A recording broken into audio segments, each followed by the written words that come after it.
Price God. இன்றைய தியானம் மத்தேயு 7:7 முதல் 20 வரை. கேளுங்கள், அப்பொழுது உங்களுக்கு கொடுக்கப்படும். தேடுங்கள், அப்பொழுது கண்டடைவீர்கள். தட்டுங்கள், அப்பொழுது உங்களுக்கு திறக்கப்படும்.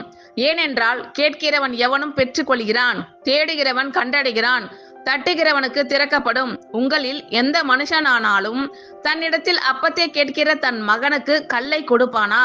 மீனை கேட்டால் அவனுக்கு பாம்பை கொடுப்பானா?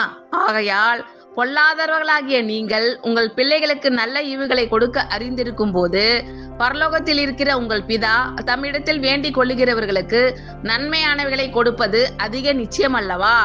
ஆதலால் மனுஷர் உங்களுக்கு எவைகளை செய்ய விரும்புகிறீர்களோ அவைகளை நீங்களும் அவர்களுக்கு செய்யுங்கள். இதுவே நியாய பிரமாணமும் தீர்க்க தரிசனங்களும் ஆம்.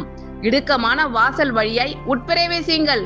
கேட்டுக்கு போகிற வாசல் விரிவும் வழி விசாலமுமாய் இருக்கிறது, அதின் வழியாய் பிரவேசிக்கிறவர்கள் அநேகர்.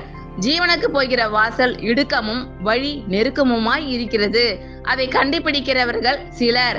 கள்ள தீர்க்கதரிசிகளுக்கு எச்சரிக்கையாய் இருங்கள். அவர்கள் ஆட்டுத்தோலை போர்த்து கொண்டு உங்களிடத்தில் வருவார்கள், உள்ளத்திலோ அவர்கள் பட்சிக்கிற ஓநாய்கள்.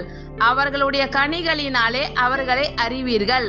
முட்செடிகளில் திராட்சை பழங்களையும் முட்பூண்டுகளில் அத்தி பழங்களையும் பறிக்கிறார்களா? அப்படியே நல்ல மரமெல்லாம் நல்ல கனிகளை கொடுக்கும், கெட்ட மரமோ கெட்ட கனிகளை கொடுக்கும். நல்ல மரம் கெட்ட கனிகளை கொடுக்க மாட்டாது, கெட்ட மரம் நல்ல கனிகளை கொடுக்க மாட்டாது. நல்ல கனி கொடாத மரமெல்லாம் வெட்டுண்டு அக்கினியிலே போடப்படும். ஆதலால் அவர்களுடைய கனிகளினாலே அவர்களை அறிவீர்கள். ஆமென். Thank you Lord.